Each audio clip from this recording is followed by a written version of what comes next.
ഒരേ ഒരു ദിവസം, അതായത് 13/5/2024 മുതൽ 14/5/2024 വരെ തിരുവനന്തപുരം ഗവൺമെന്റ് മെഡിക്കൽ കോളേജിൽ കിടന്ന വകയിൽ കേരള ഖജനാവ് വകുപ്പ് മന്ത്രി KN ബാലഗോപാലൻ എഴുതിയെടുത്ത തുക കേട്ടാൽ നിങ്ങൾ ശരിക്കും ഞെട്ടും. 1,91,601 രൂപ. കഴുത്തറപ്പൻ സ്വകാര്യ ആശുപത്രികളിലൊന്നുമല്ല ഇത് എന്നോർക്കണം.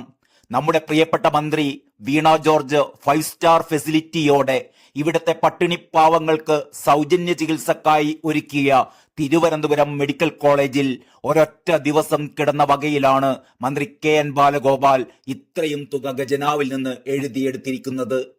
ഒരു സ്കാൻ കൂടെ എടുത്തിരുന്നുവെങ്കിൽ അറിയാമായിരുന്നു ഇത്രയും രൂപ ഇയാളെങ്ങാനും വിഴുങ്ങിയോ എന്നാണ് ഇതിനെക്കുറിച്ച് ലക്ഷ്മി സുഭാഷ് തന്റെ ഫേസ്ബുക്ക് പേജിൽ എഴുതിയിരിക്കുന്നത്. തികച്ചും ന്യായമാണ് ഈ സംശയം. കേരളത്തിൽ എല്ലാവർക്കും അറിയാൻ കൗതുകവുമുണ്ട്.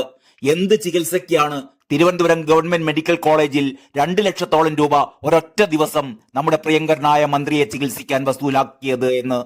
എന്ത് മാരക രോഗമാണ് മന്ത്രിക്ക് എന്നും അറിയണ്ടേ? അത്ര ഗുരുതരമായ രോഗമാണെങ്കിൽ അമേരിക്കയിൽ ഈ മന്ത്രിയെ ചികിത്സക്ക് അയച്ചുകൂടെ? അങ്ങനെയാണല്ലോ ഇവിടുത്തെ ഒരു പതിവ്. ഖജനാവ് കാലിയായ സ്ഥിതിക്ക് അവിടെ പ്രത്യേകിച്ച് പണിയൊന്നുമില്ലല്ലോ.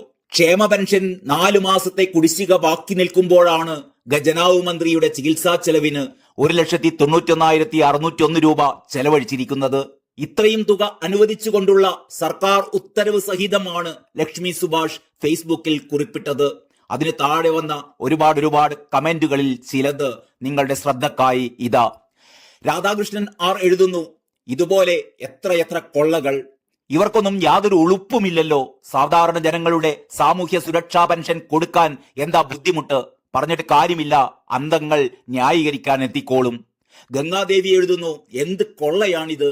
സുഖചികിത്സ അലോപ്പതിയിലുമുണ്ടോ? ജോഷി ഞാറ്റുവെട്ടി എഴുതുന്നത്, ഇത് നമുക്ക് ലാഭമായി കരുതാമെന്നാണ്. കാരണം അമേരിക്കാവിലോട്ട് പോയിരുന്നെങ്കിൽ എന്താവുമായിരുന്നു സ്ഥിതി?